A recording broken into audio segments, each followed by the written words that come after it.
o yung mga taga-Caloocan at mga followers, supporters ni dating Senador Sonny Trillanes, huwag kayong mawala ng pag-asa. Kung hindi sila nanalo ngayon, baka sa susunod na panahon. Pero ganun pa man, meron pa rin good news. Dahil alam naman natin may prinsipyo, may tapang itong si dating Senador Trillanes. Alam niyo kung bakit? Kung sinasabi yan.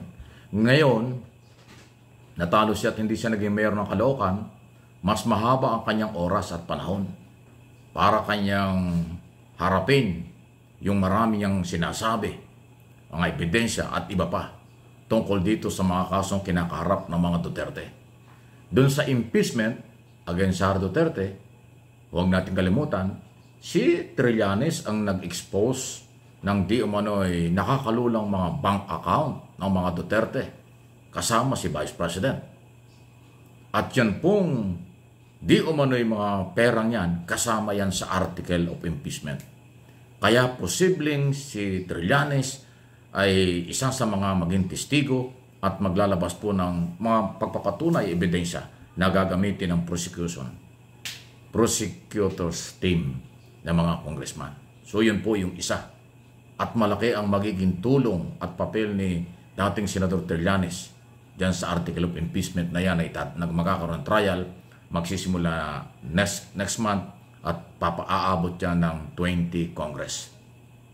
Diba? Kasi kung siya naging mayor, o baka maapektuhan yung kanyang oras dun sa pagiging mayor kasi madalas siyang haharap at tututok dun sa mga article of impeachment. Sa kanya nang galing yan na nung araw pa si Duterte ay nakapwesto bilang Pangulo ng Bansa, in-expose na niyan na merong joint account ang mag-amang Duterte at may record yan si Trillanes. Isa yan sa mga article of impeachment na kinakaharap ni Sara Duterte. So may mahabang oras at panahon na si Trillanes. Kaya good news pa rin. Pangalawa, si Trillanes at ang Magdalo Group ang nanguna, isa sa nanguna na nag-file ng reklamo, complainant, nag-file ng kaso sa International Criminal Court against former President Duterte, now Mayor-elect Duterte, na nakakulong sa The Hague dahil nga doon sa warrant of arrest, human rights violation, crime against humanity. Si Magdalo Group at Trillanes din ang pwedeng maging testigo dyan at sila po ang complainant dyan. Kaya marami rin oras siyang maibibigay kung kakailanganin na siya ay humarap ng personal sa ICC trial by September, base doon sa schedule ng ICC, sa September 23 ang opening ng official na trial doon sa crime against humanity against Duterte. So kung kakailanganin mag-testify or ng personal si Trillanes, meron din siyang panahon. Kaya ang inyong hinahangaang si Trillanes, hindi man naging mayor ng Caloocan, mas marami siyang oras panahon doon na harapin yung kanyang mga pinaglaban noong araw pa hanggang ngayon laban sa mga Duterte. Impeachment, ICC cases. Matindi po yan. Maraming trabaho yan. Kaya yan po yung good news pa rin. Dahilan kung bakit sinabi kong good news pa rin. At malaki yung may tutulong. Hindi po aatras si Trillanes yan. Ibang klase ho yung dating sundalo na dating senador. Hindi aatras yan sa mga Duterte, lalo na ngayon. Kung si Duterte nga nakaupo ng 6 na taon. Nilait-lait, pinersonal si Trillanes. Lahat ng mga paninira kay Trillanes ginawa ng mga DDS. Hindi natinag si Trillanes. Pinanindigan niya ang kanyang mga sinasabi. At maliban dyan, marami pa rin siyang kasong ipinail laban sa mag-aamang Trillanes at pamilyang, mag-aamang Duterte.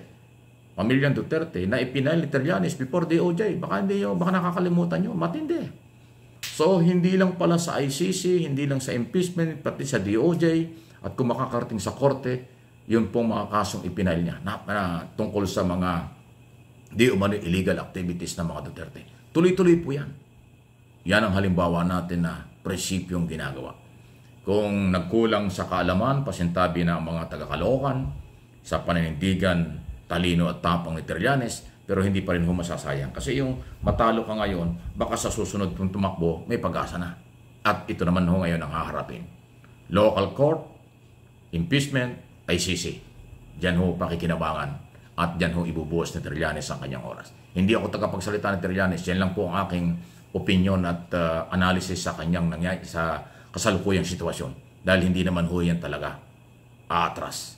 Lalo na diyan sa impeachment, nako, talagang kailangan siya doon. Pag pinatawag siya bilang testigo, pag diniscuss na yung article of impeachment, ay tungkol sa mga bank account, siya yung magpipresenta noon. Siya ang magiging testigo noon. Siya ho ang magsasabi at magpapatunay noon before impeachment court, impeachment trial. Ayan, siya mahabang-mahaba ang panahon. Marami ho aabangan pa tayo. Tapos ng eleksyon, magkaroon ng proclamation, marami pa po. Aabangan tayo. Yung implementation ng mga batas, yung mga trabahong dapat gawin ay halos nagsisimula pa lang. Kaya huwag kayong aalis, huwag kayong magsasawa. Pinapangako ko sa inyo ang aking mga channel, magpapatuloy tayo ng paghahatid ng mga impormasyong inyong pakikinabangan ng impormasyon. At higit sa lahat, kung yung mga iba ay ayaw maniwala sa atin sinasabi, karapatan nila yun. Okay? Ako'y naniniwalang matatalino ang Marcos loyalists, Marcos supporters at silent majority dito at sa abroad na kapwa ko Pilipino.